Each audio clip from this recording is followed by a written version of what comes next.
नमस्कार। बड़ी बहस मध्य प्रदेश में आप सभी का बहुत स्वागत है। आपके साथ मैं हूं विवेक पांडे। तो मध्य प्रदेश में बीजेपी ने 39 विधानसभा सीटों की पहली सूची जारी कर दी है, लेकिन 39 सीटों में करीब 1 दर्जन सीटों पर प्रत्याशी का विरोध हो रहा है। लेकिन बीजेपी हाईकमान ने साफ कर दिया है कि अब टिकट में कोई बदलाव नहीं होगा और ना ही किसी प्रत्याशी की सीट को बदला जाएगा। बीजेपी आलाकमान ने ऐसी तमाम अटकलों पर बुधवार को विराम लगा दिया। हालांकि इसी दिन सोनकच्छ से दावेदार रहे पूर्व विधायक के समर्थक लाव लश्कर के साथ भोपाल पहुंचते हैं और पार्टी कार्यालय में जमकर नारेबाजी करते हैं। इस दौरान प्रदेश चुनाव प्रभारी भूपेंद्र यादव, सह प्रभारी अश्विनी वैष्णव, प्रदेश अध्यक्ष वीटी शर्मा, प्रदेश संगठन महामंत्री हितानंद शर्मा, राष्ट्रीय महासचिव कैलाश विजयवर्गीय भी उसी कार्यालय में मौजूद थे जहां पर ये समर्थक हंगामा कर रहे थे। अब हम आपको बताते हैं कि राजेंद्र वर्मा के समर्थकों ने पार्टी दफ्तर के गेट पर केंद्रीय मंत्री नरेंद्र सिंह तोमर की गाड़ी को भी घेर लिया, नारे भी लगा दिए कि बाहरी प्रत्याशी नहीं चलेगा। अब चाचौड़ा से पूर्व विधायक रही ममता मीणा ने भी अपने निवास पर समर्थकों के साथ बैठक करके चुनाव लड़ने की ठान ली है। इनके बेटे ने यहां तक कह डाला कि चाचौड़ा में ममता नहीं तो बीजेपी नहीं। दूसरी तरफ पूर्व मंत्री ओम प्रकाश धुर्वे भी शाहपुरा से डिंडोरी शिफ्ट होना चाहते हैं। इसके लिए भी संगठन के शीर्ष नेतृत्व ने मना कर दिया है। महाराजपुर और छतरपुर में हो रहे विरोध प्रदर्शनों को लेकर भी पार्टी का स्पष्ट रुख है कि वो 39 सीटों की पहली सूची के किसी भी प्रत्याशी को नहीं बदलेगी। तो हम आज इसी मुद्दे पर विस्तार से चर्चा करने जा रहे हैं और हमारे साथ कुछ मेहमान भी जुड़ेंगे। लेकिन आप उससे पहले सुनिए कि ये सियासी बयानबाजी क्या कहती हैं और चुनाव से पहले किस ओर इशारा करती हैं। आइए हम और आप सुनते हैं। नेतृत्व ने तीसरी बार फिर विश्वास किया है, भरोसा, उसके भरोसे पर हम कायम रहेंगे। और आज हमारे शीर्ष नेतृत्व ने, केंद्र नेतृत्व ने हमको आज मंत्र दिए हैं। मंत्र दिया है कमल के फूल को चलाते चलो, प्रेम की गंगा बहाते चलो। जो कांग्रेसी हैं वो विरोध कर रहे हैं, जो भारतीय जनता पार्टी के हैं और देश के लोग हैं वो कोई विरोध नहीं कर रहा। उनका तो मुझे भरपूर आशीर्वाद मिल रहा है और उन्हीं के आशीर्वाद से विरोध कर रहे हैं। नहीं, हमारी पार्टी के नहीं कर रहे हैं। हमारी पार्टी के तो सब पूरे लोग लगे हुए हैं और आशीर्वाद दे रहे हैं मुझे। और इतना बड़ा आशीर्वाद दिया है मुझे तो ब्राह्मण समाज ने कि मेरे पे झेला नहीं जा रहा। इतना बड़ा आशीर्वाद दिया है मुझे तो। हाँ, उनके अरे वोट दे रहे, पूरे आगे चले काम कर रहे हैं। रोज डेली आशीर्वाद मिलने हैं मेरे को ब्राह्मण समाज के। देखिए, मेरी विधानसभा चाचौड़ा 30 है और वहाँ से निश्चित ही फूल खिलेगा, मैं इतना ही कहना चाहूंगी और 100% हमारी जीत होगी। आपके सामने दिग्विजय सिंह के छोटे भाई लक्ष्मण सिंह जी, कितनी चुनौती आप मानती हैं? देखिए, मैं भी जमीनी स्तर पर कार्य कर रही हूँ और निश्चित हमारी सफलता 100% निश्चित है। और इसमें देखिए चुनौतियां तो आती हैं और स्वाभाविक बात है कि जब दो पार्टी होती है तो आमने सामने लड़ती भी हैं। तो निश्चित ही हमारा फूल खिलेगा क्योंकि कांग्रेस ने अब तक कुछ ऐसा विकास नहीं किया है, बिल्कुल भी नहीं किया है। जो किया है विकास वो भारतीय जनता पार्टी ने किया है। लेकिन प्रियंका जी, विरोध शुरू हो चुका है, विरोध भी किया जा रहा है। देखिए, इस बारे में मैं कुछ नहीं कहना चाहूंगी। बस मेरा जमीनी स्तर पे कार्य करने का कार्य है और मैं एक छोटी सी कार्यकर्ता हूँ भारतीय जनता पार्टी की। और निश्चित ही मैं वहाँ पे चाचौड़ा विधानसभा में फूल खिलाऊंगी और अब तक मतलब मैं जमीनी स्तर पे कार्य भी कर रही हूँ और आगे भी करती रहूंगी। जो विरोध करेंगे क्या उनसे बातचीत करेंगे? ये बिल्कुल निश्चित है। देखिए, वरिष्ठ कार्यकर्ता हैं सभी और वरिष्ठ नेता भी हैं और मैं छोटी सी कार्यकर्ता हूं तो सभी का सहयोग भी स्वाभाविक बात है कि मैं चाहूंगी कि सभी का सहयोग मिले। क्या कारण है विरोध के? कुछ आपने अभी इस बारे में मैं कुछ नहीं बोलना चाहूंगी। झूठ पर आधारित राजनीतिक दल है, उसके नेता झूठ बोलकर षड्यंत्र पूर्वक भ्रम पैदा करके वोट कबाड़ने की गंदी राजनीति करते हैं। खड़गे जी कांग्रेस के राष्ट्रीय अध्यक्ष, मैं पूछना चाहता हूं, वो लगातार केंद्र की राजनीति में है, कांग्रेस में। वो मनमोहन जी की सरकार में मंत्री भी रहे, वो कर्नाटक में भी प्रथम पंक्ति के नेता थे, वहां भी मिनिस्टर रहे। उन्होंने अभी तक कांग्रेस के सभी राज्यों में जहां सत्ता रही वहां अंबेडकर जी के राष्ट्रीय स्मारक क्यों नहीं बनाए? उन्होंने वहां रविदास जी का मंदिर क्यों नहीं बनाया? उन्होंने वहां अभी तक विश्वविद्यालय की घोषणाएं क्यों नहीं की? उन्होंने इतना जरूर किया कि दलित समाज को भड़काकर वोट कबाड़ने की गंदी राजनीति की।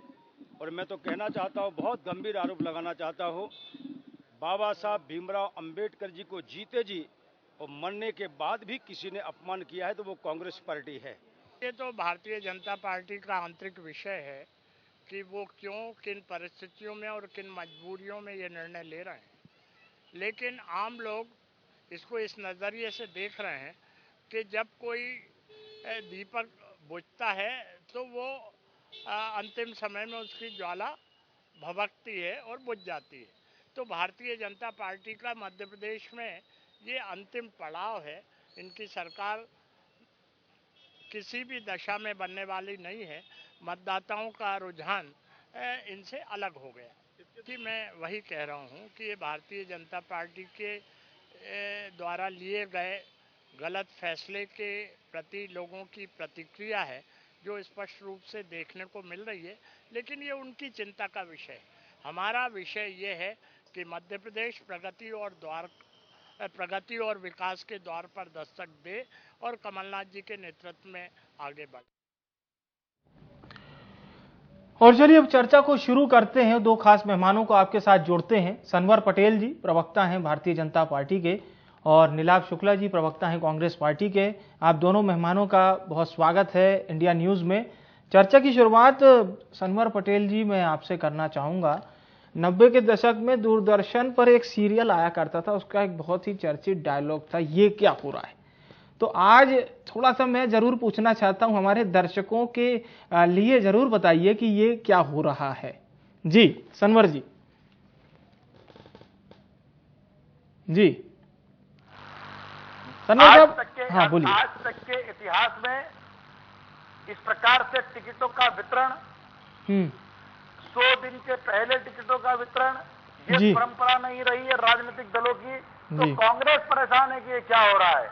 अब कांग्रेस अपने लोगों को इस बात के लिए उत्तेजित करने का प्रयास कर रही है कि साहब आप भारतीय जनता पार्टी के लोग देखो, देखिए भारतीय जनता पार्टी तो पूरी एक है और भारतीय जनता पार्टी के कार्यकर्ता भी सब साथ है जी।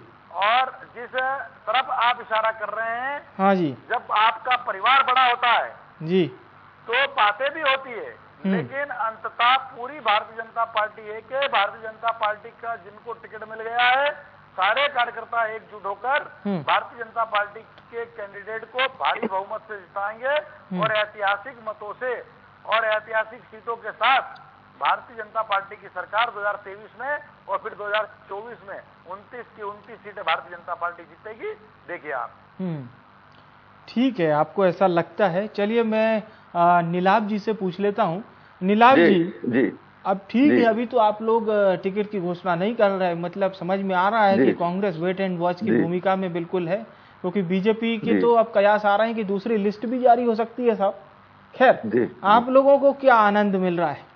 क्योंकि पचौरी साहब कह रहे थे कि वहां पर तो गुटबाजी हावी है, यानी कि जब तक आप लोगों की लिस्ट नहीं आई तब तक थोड़ा सा बीजेपी की ओर ही देख लें। पटेल साहब की बात सुन रहा था, ये पानी पी पी कर कांग्रेस को कोस रहे हैं। भाई साहब ये आपकी सिर्फ टॉवल है, आपका अंतर। मैं उसको ठीक करवा देता हूँ। कृपया नीलाभ जी की आवाज सनवर जी तक पहुंचे, इसको जरा ठीक कर लें। ठीक है, आप बोलिए नीलाभ जी। आप सनवर जी पानी पी पी के कांग्रेस को कोस रहे हैं। भैया ये तो आपसी सिर्फ टॉवल है, आपका अंतर कल है। आप आपका घर देखिए, इसमें कांग्रेस कहाँ से आ गई? अभी तो ये लड़ाई आगे और लड़ाई है। भाजपा ने 39 सीटों पर प्रत्याशी घोषित कर दिए, उसको लेकर घोर घमासान शुरू हो चुका है। परिवारवाद, हरल ले लो, टिकट चले हुए सुनिए चले हुए कारतूस को फिर से लोड कर दिया गया। कुछ विधानसभा में पैराशूट प्रत्याशी उतारे गए जिनमें पहचान का ही अभाव है। परिवारवाद पूरी तरह से हावी है। एक महिला नेत्री की बात सुन रहा था, उसने कहा मेरी सीट पर ऐसी महिलाओं को टिकट देते जब मुझसे पंचायत का चुनाव हार गई थी, चाहे शाहपुरा हो, बुंदेलखंड हो, ग्वालियर हो, चंबल हो, मालवा दीवार हो, बगावत का हो रही विरोध हो रहा है। छतरपुर में तो कार्यकर्ता सड़कों पर आ चुके। परिवारवाद की लंबी चौड़ी लिस्ट है इनके यहाँ पे। निर्मला भूरिया, दिलीप सिंह भूरिया की पुत्री, राजेश सोनकर पूर्व मंत्री, प्रकाश सोनकर के भतीजे, महेश्वर से राजकुमार में प्रकाश सोनकर के भांजे, भोपाल मध्य में जी सबलगढ़ जी। सनवर जी आपको आवाज मिल रही है? नहीं मिल रही। चलिए मैं चाहूंगा एक बार जरा सनवर जी का ऑडियो जरा ठीक करवा दिया जाए ताकि उन तक भी आवाज पहुंचे। जी बोलिए नीलाभ जी, अपनी बात रखिए। सरला रावत, मेहरबान सिंह रावत के परिवार से 4 चुने, प्रियंका मिश्रा एक अधिकारी की पत्नी, नीरज ठाकुर प्रतिमा सिंह विधायक के पुत्र, प्रीतम लुबी जी, सुनिए तो, जिन पर सेल्फिश आपराधिक प्रकरण चल रहे हैं, जो सरेआम ये ब्राह्मणों के विरोध में बोलते हैं। नीलाभ जी, एक छोटा सा क्वेश्चन एड ऑन करना चाहता हूँ, ये है कि क्या इसीलिए इतना कॉन्फिडेंट आप लोग इसलिए तो नहीं बोल रहे कि अभी तक आप लोग की लिस्ट नहीं आई है और पीसीसी के बाहर हमें इस तरह की अभी चीजें नहीं मिली है, तो नीलाभ जी में वो कॉन्फिडेंट काम कर रहा है क्या?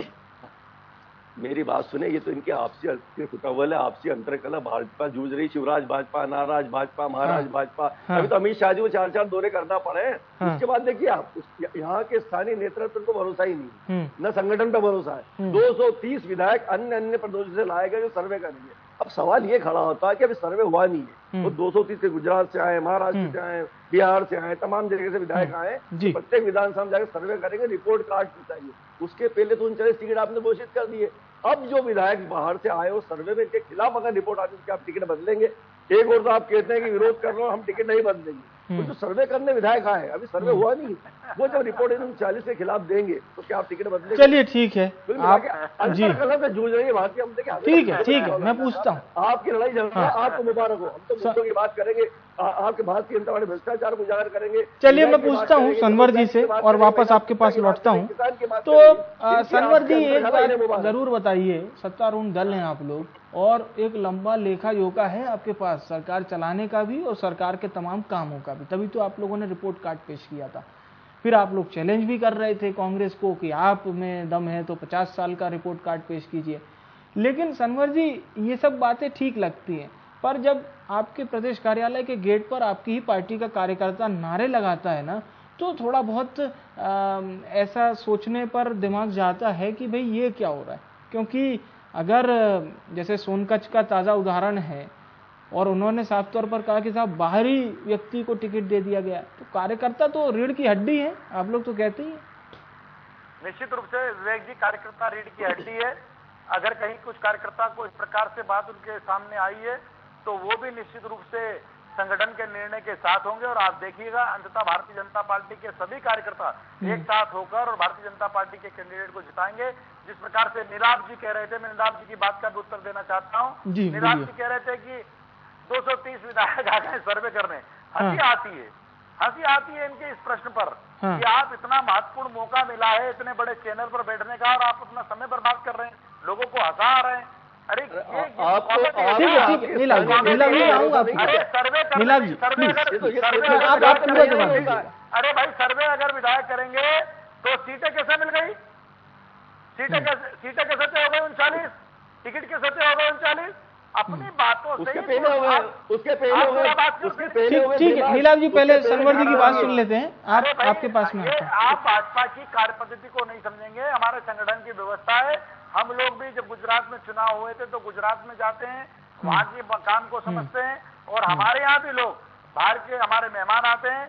यही भारतीय जनता पार्टी की सुंदरता है, ये आप नहीं समझ पाएंगे। आपको लगता है कि सर्वे कर रहे हैं, अरे साहब सर्वे हो रहा है, टिकट का क्या होगा? अरे भाई, आपके यहाँ संगठनात्मक व्यवस्था नहीं है, आपके यहाँ नेता आधारित पार्टी है, परिवार आधारित पार्टी है, इसलिए आप इन बातों को नहीं समझ पाएंगे और आप समझने की कोशिश भी मत कीजिए। भारतीय जनता पार्टी के कार्यकर्ता सब एक स्थान से दूसरे स्थान जाते हैं, दूसरे स्थान से एक स्थान पर आते हैं और भाजपा के काम को आगे बढ़ाने का काम करते हैं। तो सनवर जी, मतलब आपकी बात को इस परिप्रेक्ष्य में माना जाए कि अभी जो थोड़ा बहुत आवाजें उठ रही हैं उसको आप लोग ठीक कर लेंगे?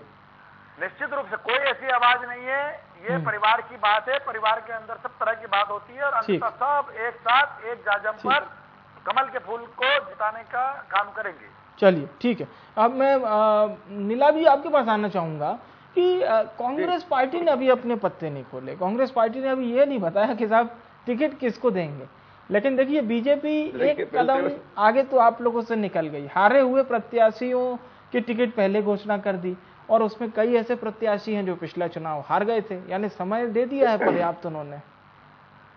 पहले मैं सरवर भाई की बात का जवाब दे दूं। अच्छा, चले हुए कारतूस इन्होंने वापस रीलोड कर दी है। हारे हुए प्रत्याशी, इनके खुद के नेता लोग कह रहे हैं ये कि हमारे परिवार का मामला, जब परिवार का मामला सड़क पर आ जाता है ना, परिवार के पूरे कॉलोनी मोहल्ले का मामला हो जाता है तो ये आपका परिवार का मामला नहीं रहा है। आपके कार्यकर्ता प्रदर्शन कर रहे हैं, सड़कों पे आ गए। जिस स्थिति आती छतरपुर में तो सड़कों पे प्रदर्शन करने कार्यकर्ता। खैर आपका आपसी मामला, आपकी आपसी सिर्फ केवल कांग्रेस से कोई लेना देना नहीं है। अभी इन्होंने कहा कि 230 विधायक, ये पहला प्रयोग है कि पूरे 200 हर विधानसभा में 230 विधायक अलग अलग जगह पे आएंगे, जो जिनका स्थानीय नेताओं में तालमेल नहीं रहेगा। वो गोपनीय रिपोर्ट पहुंचाएंगे, हरिराम परंपरा गुप्त रिपोर्ट पहुंचाएंगे केंद्र को। उसके बाद उसकी रिपोर्ट पर टिकट तय होंगे। अब आप कहते हैं 39 टिकट हमने तय कैसे कर दी? ये तो आपने सर्वे होने के पहले टिकट तय कर दी। अब जो सर्वे करेंगे आके वो उनके, मेरा सवाल वही का वही खड़ा हुआ है कि जब सर्वे करेंगे तो उनके खिलाफ रिपोर्ट देंगे तो क्या टिकट बदले जाएंगे? क्या टिकट बदले जाएंगे? ये बड़ा सवाल है। तो आपने सर्वे होने के पहले ही, जो भोपाल में सर्वे उनकी टीम तैयार की थी, वो अलग अलग क्षेत्रों में पहुंचाया था, उसके पहले ही आपने 39 टिकट तय कर दिए थे। अब जब चूंकि सिर्फ ट्रबल तो दिख ही रही है, जब वो जाएंगे इनके खिलाफ सर्वे आएंगे, जब रिपोर्ट बना के देंगे तो टिकट बदले जाएंगे। ये सवाल तो मेरा वही खड़ा हुआ है। अच्छा, ऐसा आप कह रहे हैं? हमें इन चीजों जी, हमें इन चीजों को लेना देना ये है। इनकी सिर्फ ट्रबल, इन्हें मुबारक, ये नाराज भाजपा, शिवराज भाजपा और महाराज भाजपा खुद जाने। और सीधी बात है, स्थानीय संगठन पर आप लोग क्या मतलब आनंदित हो रहे हैं फिर आप लोग देखकर?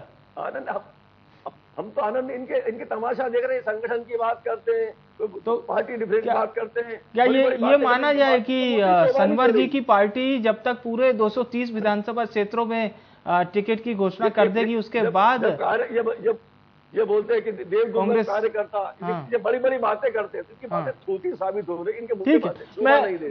मैं अब सनवर जी का रुख करता हूँ। सनवर जी, एक छोटा सा सवाल मैं आपसे करना चाहूंगा कि क्या गुजरात जैसा बदलाव मध्य प्रदेश में देखने को मिल सकता है?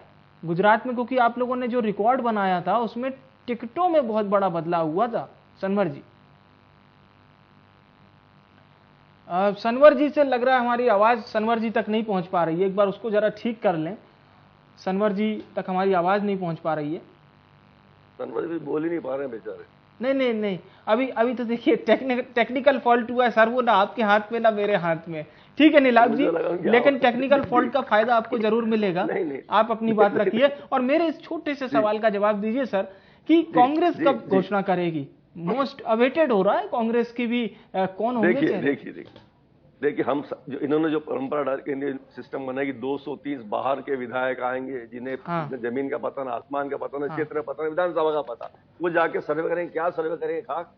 जब तुम्हें पता ही नहीं उस क्षेत्र के बारे में, वहाँ के लोगों के बारे में, आप क्या सर्वे करेंगे? एक दिन की ट्रेनिंग दे दी, भोपाल इन्हें पहुंचा दिया। अब वो क्या होगा? वहाँ के जो लोकल नेता नहीं, आप थोड़ा सा अपनी पार्टी के बारे में बताइए ना, कांग्रेस कब घोषणा करने वाली है? उसी पर हम पत्रकारों के लिए भी अच्छा रहेगा ना, मुफीद रहेगा। मैं उसी पर ही आ रहा हूँ। फिर अब हमारी पार्टी में ऐसी परंपरा नहीं है। हम स्थानीय जो नेता हैं, जिला अध्यक्ष हैं, स्थानीय लोकल नेता, उनके सर्वे को प्राथमिकता देते हैं। वो पैनल बनाएंगे, उन नामों को प्रदेश संगठन तक जाएगा, प्रदेश संगठन उसमें स्क्रूटनी करेगी, वो उसके बाद जाएगा केंद्र के पास। मतलब हम निचले जैसे छत्तीसगढ़ में तो सर मैं जो खबरें देख रहा हूँ, ब्लॉक कांग्रेस कमेटी को आवेदन दिए जा रहे हैं, फिर वो जिला को देगी, फिर जिला पीसीसी को देगा। होना भी यही चाहिए। होना स्थानीय, जब किसको लड़ाना है तय कौन करेगा? उस विधानसभा के नेता वही तय करेंगे। छोटे छोटे कार्यकर्ता गिराए महत्वपूर्ण उसके अंदर, तो पैराशूट कार्यकर्ता जी हो जाएंगे। इसलिए हमारी जो लिस्ट आएगी वो फाइनल लिस्ट आएगी। अब कहीं भी अंतरकला अंतर्द्वंद देखने को नहीं मिलेगा हमारी लिस्ट। आपको मैं अभी से आश्वस्त कर रहा हूँ। इनके 36। चलिए मैं आता हूँ सर, नीलाभ जी आपके पास आता हूँ। सनवर जी, मेरा सवाल ये था सर कि गुजरात जैसा परिवर्तन क्या मध्य प्रदेश में हो सकता है? आपने रिकॉर्ड बनाया गुजरात में, और उसके पीछे एक बहुत बड़ा कारण था कि आपने वर्तमान मंत्रियों और विधायकों तक के टिकट काटे, गुरेज नहीं की वहां पे आपने। देखिए विवेक जी, भारतीय जनता पार्टी में टिकट वितरण का अपना तरीका है और भारतीय जनता पार्टी में टिकट वितरण की अपनी व्यवस्था है और उसी के तहत टिकट बांटे जाएंगे। और जब टिकट बांटे जाएंगे तो निश्चित रूप से मैं आपकी बातों का जवाब दे जी बिल्कुल बोलिए। क्योंकि हम कांग्रेस के नेता तो है नहीं जो सर्वशक्तिमान हो, हम तो सामान्य कार्यकर्ता है और हम वो प्रवक्ता हैं जो भारतीय जनता पार्टी तय कर देती है उतनी बात आपके चैनल पर आकर कर पाते हैं। इसलिए ये निश्चित रूप से ये बात जरूर बोल सकते हैं कि बहुत ही अच्छे कार्यकर्ताओं को टिकट दिए गए हैं और आगे भी बहुत ही अच्छे योग्य कार्यकर्ताओं को टिकट दी जाएंगे। और भारतीय जनता पार्टी विकास के एजेंडे पर आप पूछेंगे ना कि मैंने गुजरात का सवाल क्यों किया, क्योंकि देखिए गुजरात का जब चुनाव हो रहा था तो बड़ी चर्चा हो रही थी एंटी इनकम्बेंसी की। सरकार बनाने जा रही है। अच्छा, चलिए, सनवर जी ने तो अभी से ऐलान कर दिया है साहब। नीलाभ जी, आप अपनी बात रखिए। कांग्रेस के जो आप टिकट के बारे में बता रहे थे, किस तरह से आप लोग उसकी तैयारी कर रहे हैं, और एक छोटा सा सवाल एड ऑन इसी में कर देता हूं कि क्या पहले बीजेपी अपने सारे प्रत्याशी घोषित कर देगी, उसके बाद कांग्रेस करेगी?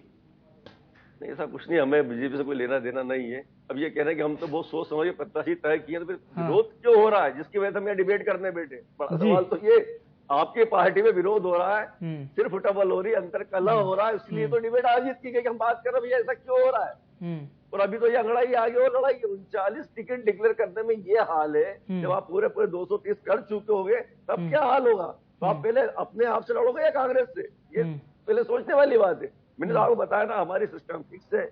जमीनी कार्यकर्ता से राय ली जाती है, जिला कांग्रेस कमेटी से राय ली जाती है, टीम बनती, पैनल बनती, वहां चलता है प्रदेश संगठन पे, संगठन केंद्र पे। हम तो निचले कार्यकर्ता से पूछकर उस पैनल से ही काम करते हैं। हमारे लिए बाहर से पैराशूट से विधायक नहीं आते। तो माना जाए नीलाभ जी की जैसा छत्तीसगढ़ में जैसा प्रोसीजर चल रहा है वैसे मध्य प्रदेश में भी होगा? वही प्रोसीजर रहेगा कि निचले स्तर के कार्यकर्ता राय लेकर ही टिकट का वितरण किया जाएगा और योग्य प्रत्याशी को, जिता उम्मीदवार को टिकट दिया जाएगा। ठीक है, आपने कम से कम ये बात अपनी ईमानदारी से रखी है। एक छोटा और अंतिम सवाल होगा सनवर जी आपसे। ये आप लोग कह तो रहे साहब कि बिल्कुल सत्ता में हम लोग आ रहे हैं, सत्ता में बने रहेंगे और इसमें कोई भी दो राय नहीं है, लेकिन थोड़े बहुत सवाल कभी कभी एंटी इनकम्बेंसी के हैं, और जैसा नीलाभ जी और कांग्रेस बता रही है कि साहब कुछ गुटबाजी जैसी भी है, 3 भागों में क्या बट गई है बीजेपी, ये थोड़ा सा एक चैलेंज रहेगा। देखिए, ये तो सब कांग्रेस में होता है, कमलनाथ कांग्रेस, दिग्विजय सिंह कांग्रेस, अरुण यादव कांग्रेस, वो आप क्या रहा कांग्रेस, ठीक है नीलाभ जी, कांग्रेस, अजय सिंह कांग्रेस, ये सब कांग्रेस में होता है। भारतीय जनता पार्टी पूरी एक है और कोई एंटी इनकम्बेंसी नहीं। भारतीय जनता पार्टी तो अपने काम के बूते पर जो आंकड़े आपके सामने है, जहां कांग्रेस की सरकार 2003 तक थी और 11,000 रुपए प्रति व्यक्ति आए थे, आज 1,40,000 रुपए प्रति व्यक्ति आई है। ये मध्य प्रदेश की जनता देख रही है। जहां रोडे नहीं थी, जहां मात्र 40,000 किलोमीटर रोडे थे, आज 5,11,000 किलोमीटर रोडे। जहां बिजली 4,000 मेगावाट होती थी, आज 29,000 मेगावाट बिजली। तो पानी का देख लीजिए आप, जहां एक तरफ कृषि, हमारी खेती, दूसरी जो खेती होती है, जो सिंचाई की खेती, मैं एक अंतिम प्रतिक्रिया के लिए नीलाभ जी की ओर लौटता हूँ। आज जी सर, लाख हेक्टेयर पर होती है। ठीक है, मेरी बात सुने, पटेल साहब ने तत्काल विषयांतर कर दिया, सड़कों पे आगे बातें करना। अरे आपके कार्यकर्ता सड़कों पे उसकी बात हो रही है जिसके लिए हम डिबेट के लिए बैठे। हमारे तो सब एक है, आप उपलब्ध है। अरे फिर क्यों हो रहा है? 39 टिकट आपने डिक्लेयर करे, इसमें 25 टिकटों में सिर्फ डबल हो रही है, 25 टिकटों में सिर्फ डबल हो रही है। तो क्या आपका संगठन संभाले श्रीमान? चलिए ठीक है, आप लोगों के इस दावे और ऐलान के बीच में मैं इस चर्चा को समाप्त करता हूं और आप दोनों मेहमानों का बहुत बहुत धन्यवाद करता हूं कि आपने चर्चा के लिए समय निकाला। मध्य प्रदेश 2023 विधानसभा चुनाव की बात हो रही थी कि बीजेपी ने अब प्रत्याशी तो घोषित कर दिए हैं पहली सूची के, लेकिन कई विधानसभा क्षेत्र ऐसे हैं जहां के प्रत्याशी या तो पूर्व में थे या वो अपने आप को दावेदार मानते हैं, वो भोपाल पहुंच जा रहे हैं और दावा ये कर रहे हैं कि साहब जिसको आपने टिकट दिया उसको बदल दीजिए। उनके समर्थक तो ऐसा ही कह रहे हैं। कांग्रेस भी थोड़ा सा चटकारे लगाकर इस पूरे चीज को देख रही है, क्योंकि देखिए कांग्रेस ने अभी अपनी सीटों की घोषणा नहीं की है, यानी कांग्रेस समय ले रही है। वो देख रही है कि भारतीय जनता पार्टी आखिर क्या कर रही है, किस तरह की चाल भारतीय जनता पार्टी चल रही है, और इसी को सियासत कहते हैं। दूसरे को देखकर ही रणनीति तैयार की जाती है। फिलहाल के लिए बड़ी बहस में इतना ही। मुझे आने विवेक को दीजिए इजाजत। नमस्कार।